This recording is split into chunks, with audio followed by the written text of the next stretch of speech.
নমস্কার বন্ধুরা, চম্পাস কিচেনে সবাইকে স্বাগত জানাই। আজকের রেসিপি হচ্ছে লাউ শাক বাটা। শীতকালে যে কোনো শাক বা পাতার ভর্তা বা বাটা খেতে কিন্তু গরম ভাতের সাথে জাস্ট অসাধারণ লাগে। খুব সহজে এই রান্নাটা আমি কী করে করি, চলো তার রেসিপিটা চটপট দেখে নেওয়া যাক।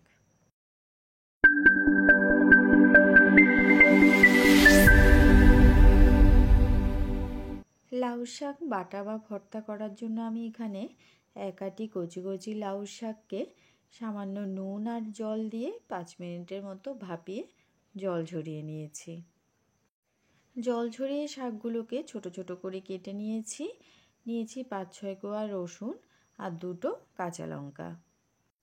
সামান্য জল দিয়ে দিচ্ছি।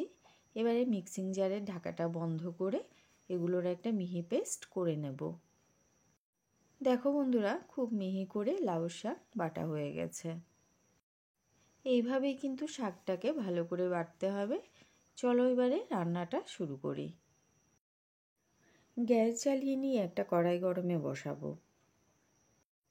হাই ফ্লেমে কড়াইটাকে ভালো করে গরম করে নিয়েছি। এবারে দিচ্ছি 2 টেবিল স্পুন সর্ষের তেল। যে কোনো বাটা বা ভর্তা কিন্তু সর্ষের তেলে খেতে বেশি ভালো লাগে। গরম তেলে দিচ্ছি একটা শুকনো লঙ্কা আর একটা তেজপাতা। 4-5 সেকেন্ড নাড়াচাড়া করে নিয়ে এর মধ্যে দিয়ে দেব 1/4 টিস্পুন কালো জিরে ফোড়ন। কয়েক সেকেন্ড অপেক্ষা করে বেটে রাখা লাউ শাকটা দিয়ে দিলাম। মিক্সিং জারটা ধুয়ে সামান্য জল দিয়ে দিচ্ছি। এবারে গ্যাসের আঁচটাকে হাইতে রেখে সব কিছুকে ভালো করে মিশিয়ে মোটামুটি 5-6 মিনিটের মতো শাকটাকে জাল করে নেব। একটুখানি নাড়াচাড়া করে নেওয়ার পরে দিচ্ছি 1/2 টিস্পুন লবণ, দেব খুব সামান্য 1/4 টিস্পুন হলুদ গুঁড়ো আর 1/2 টিস্পুন চিনি। যে কোনো বাটায় কিন্তু একটু ঝাল ঝাল মিষ্টি মিষ্টি হলেই খেতে বেশি ভালো লাগে। আমাদের চ্যানেল চম্পাস কিচেনের রেসিপিগুলো যদি তোমাদের ভালো লাগে তাহলে অবশ্যই চ্যানেলটাকে সাবস্ক্রাইব করে নেবে এবং পাশে থাকা বেল আইকনটাকে প্রেস করে দেবে। এতে করে যখনই আমি নতুন ভিডিও আপলোড করব সাথে সাথে নোটিফিকেশান তোমাদের কাছে পৌঁছে যাবে। কথা বলতে বলতে এদিকে শাকটাকে বেশ ভালো করে জাল করে নিয়েছি। দেখো এরই মধ্যেই শাকের জল অনেকটা শুকিয়ে গেছে। এইভাবে খুন্তির সাহায্যে বাটাটাকে একটুখানি কড়াইয়ের তলাতে ছড়িয়ে দেবে।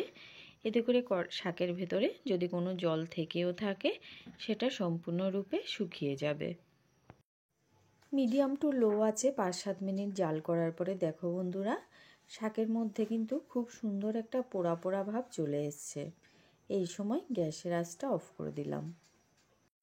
শীতের সহজলভ্য লাউ শাক দিয়ে এই বাটার রেসিপিটা আজকে তোমাদের কেমন লাগলো অবশ্যই কমেন্ট করে জানাবে। ভালো লাগলে লাইক করবে আর তোমার বন্ধুদের সাথে ভিডিওটাকে শেয়ার করতে কিন্তু একদম ভুলবে না।